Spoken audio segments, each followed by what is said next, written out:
funny. I'm filming 2 videos within like the same hour of each other. This one is me kind of redoing a video that I filmed in April about some merch that I did for the band Days Like These.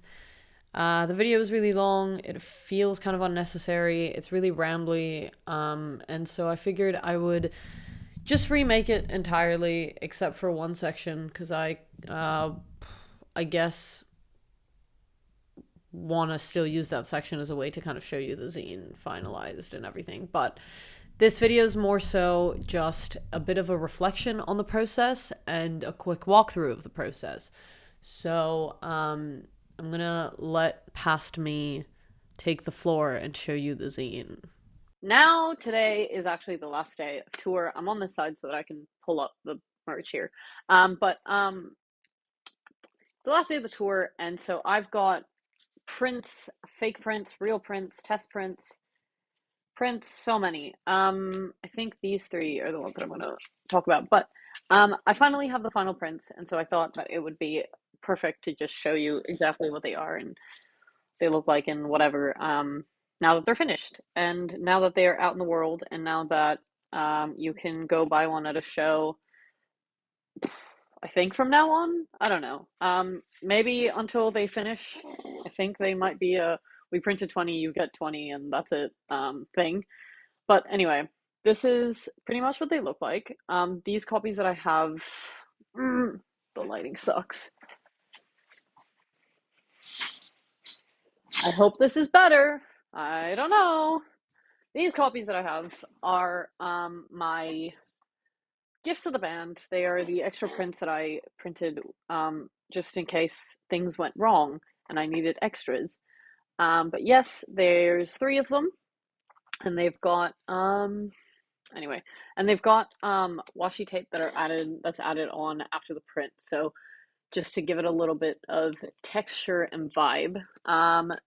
They are 8 folds, so I think I showed them in the past. This is the final poster, and you just fold it up, and you've got that cover, track list with all the lyrics to all the songs in the EP, an interview that we did that isn't going up anywhere else, and just a little bit of like all the shows and stuff that they played for this tour, and then just the back, front, etc. The print is 90 GSM gloss paper, I believe, because it was easier to fold that way and just looks nicer. And it's a little bit less durable than the 120, but the 120, I have the test print on my wall, and basically what happened was because of the folds, the poster really cracks, and so it just loses the kind of like fancy pro look to it, and just kind of looks a bit shit. It looks worn out, weathered, etc. It's thick, it's harder to fold. It's not bad to fold, but it's a bit annoying to fold. Yeah. So basically, in the quickest way possible, the process to making the zine and getting it like just on the road, I don't know. The process to making the zine and getting it made was number 1, doing a pitching document to the band, kind of being like, hey, I have this idea of this project that I think you guys could benefit from, or that I think would be really cool to see with your merch line. This is why, this is what it looks like, this is some of the assets that would go in it, this is the type of imagery that would be present in it, etc.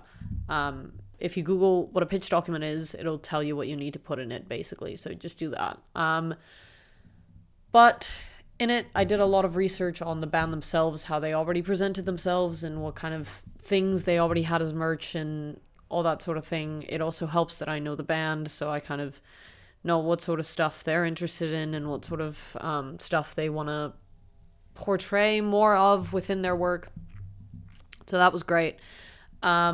Second, after pitching, there was a lot of drafts, a lot of how do I, like, just making sure things like the font size were right, the paper types, etc. The paper types are quite literally the hardest part. Like, doing all the printing work is the hardest part. It's the most annoying part. It's something that I hadn't quite had to experience too much of in the past, so I got to really deal with it firsthand, and that was kind of annoying but kind of great. So I do recommend making time for that, and working with your printer, because my printer was great. He helped out. It was great. Ate, served, etc. And then once the drafts are printed and done, kind of use those drafts as a way to kind of know what things you have to change. So yeah, like, is it legible? Did this image print right? Is the quality good? Do I need to change this? What do I want more or less of? Do I need more visual space in a certain page? Do I need more color balance in a certain page? Are the colors printing right? That sort of thing. Basically, your draft is a way to be like, this is basically what it'll look like, but nothing is final. And then once the drafts are decided and done and finished, you can actually also making sure the thing folds correctly if you're doing a fold zine like I was.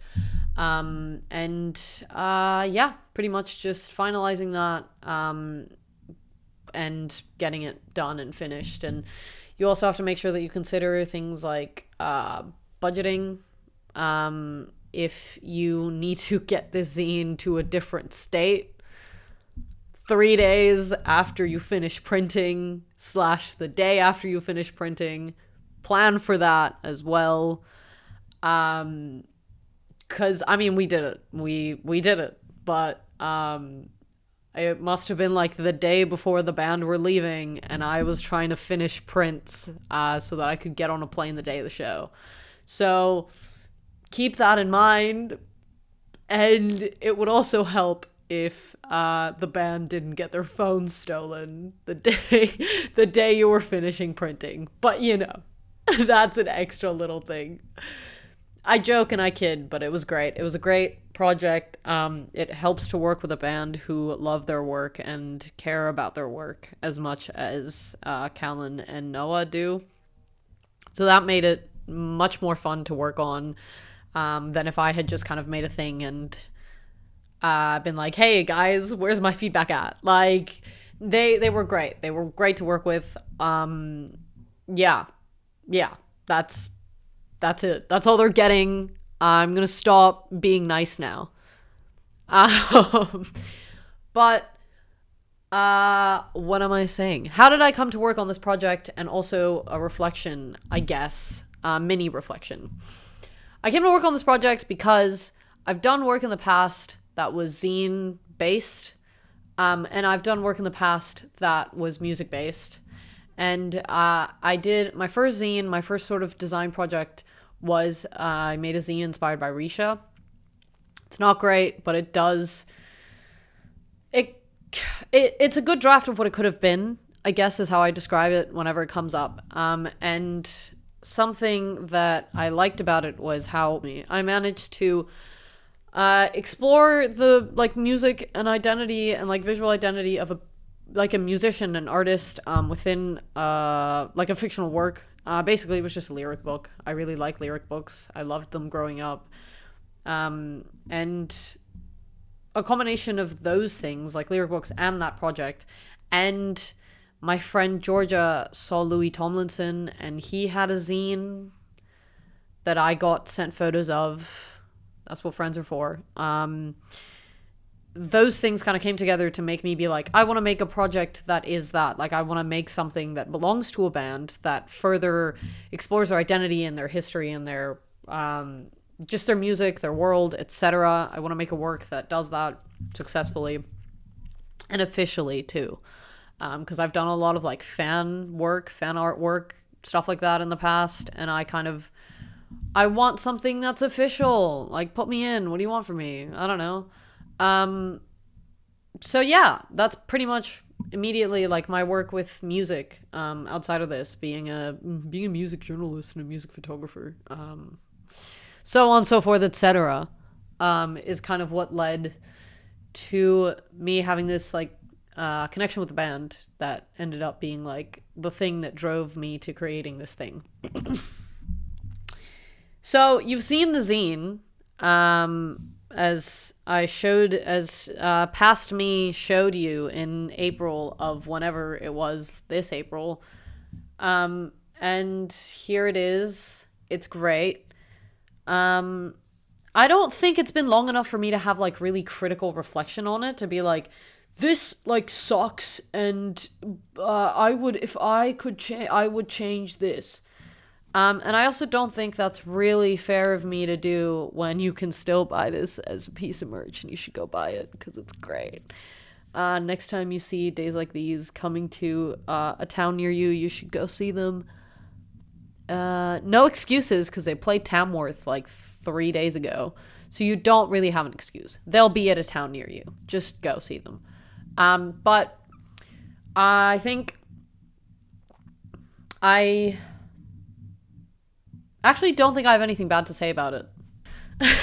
So I think what I'm trying to say is my way of reflecting on this project isn't going to be, oh, I think this is shit and I would redo this and redo that and redo that, because I'm still really proud of it.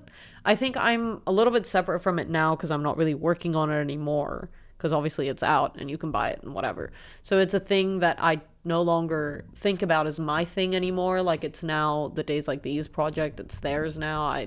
Like, it has my name on it, but it's like, it's not mine anymore, you know? But I love it. It's great. I want to make more stuff like this. I want to make more official stuff. I want to work on projects with people, because I work on a lot of things by myself, and I think working on this was great because it pushed me to think about things more carefully.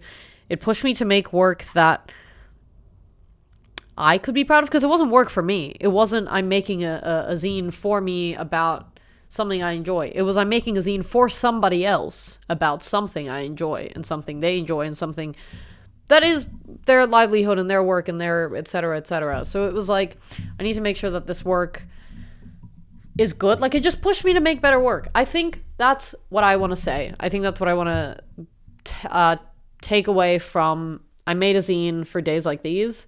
It's I made a zine for Days Like These, and Days Like These constantly push me to make better work. I don't know how this is an ad for the zine, because really I'm just here to say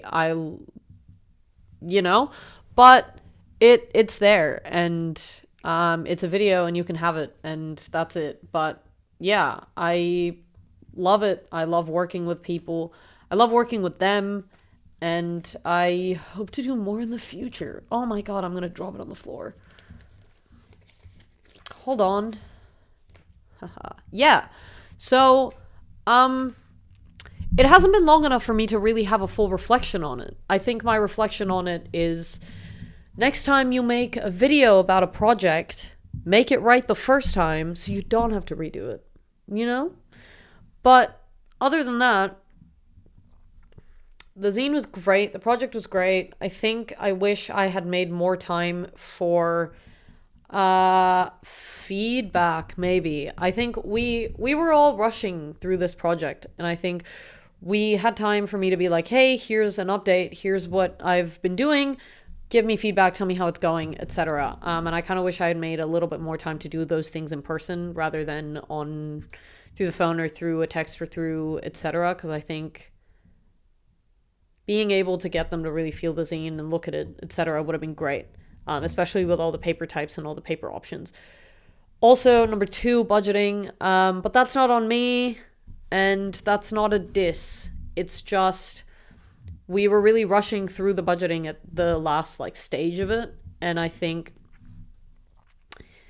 if printing places could just tell you how much things cost immediately, that would be great. That would be so lovely. That was one stress that we definitely had. Because I wanted the zine to be A2, but then it ended up on an A2 fold sheet, etc. But instead it ended up being A3 because the printing places are really bad at giving you the price for double-sided A2 printing, it turns out. So that's my thing. And what else? Well, another challenge that I had with this was folding zines. I'm really bad at folding zines, but I think I am better at it now that I had to do this entire thing. But yeah, I don't know. That was scary. Also, I really benefited from printing drafts, and I don't work with a style of design or whatever that usually requires me to print things, but I really, really benefited from printing drafts and being able to annotate them and look at what's working, what's not, especially because, this is a printed project, right? So, really benefited from that, being able to look at it and be like, hey, this type is wrong. Because I have a draft here somewhere. Maybe I don't. But it was really good to be able to really see like what font sizes are working, what imagery is working. Like the tape on these was supposed to be digital, but it just didn't work. It didn't look good. So we ended up working with a physical one, and that added a good amount of texture. And that was really nice. That was great. It makes the zine look really professional and fun. Like it gives it something else. It gives it a bit of like a personal touch to it. I think, but yeah, I think that's about it. When you're making merch, please research the artist you're working with. Research how they already present themselves. Do good pitches. And I don't know, I don't know what else to tell you. I don't have like a specific like merch irk. I think certain merch is kind of lame, but I don't have like a specific thing of like, oh, this type of imagery or this type of printing or this type of So I don't really have anything specific to be like, I did better merch because I did this. But I do want to say, get more creative with your merch. If you're somebody pitching, if you're a band looking to create something else, do something else. Like shirts are nice and they're great, but like we're oversaturated. I say wearing my Killers shirt. Make DIY merch. Make zines, make mugs. Why not? Make mugs. Like just get creative. Make me something else. I love a shirt, but like I like trinkets. Make me a trinket. I don't know. Maybe that's my next job. But yeah, that's it. Because if not, I'm going to start rambling. And I think this is pretty much everything I wanted to say. Just that I love the zine. I loved working on it. It was great. I told you about the process very briefly. I showed you the finalized zine. And I gave you some reflections. That's it. That's all I needed to do. I don't know why my other video was 30 minutes. But there you go. Hell yeah. See you next time. Because I'll sure have something to ramble about. Whenever next time is. Yeah, I'm having a ton of fun bringing this YouTube thing back. So hopefully you're enjoying me rambling. I don't do it enough. So you're gonna have to deal with it now. Yeah, that's it. Yay!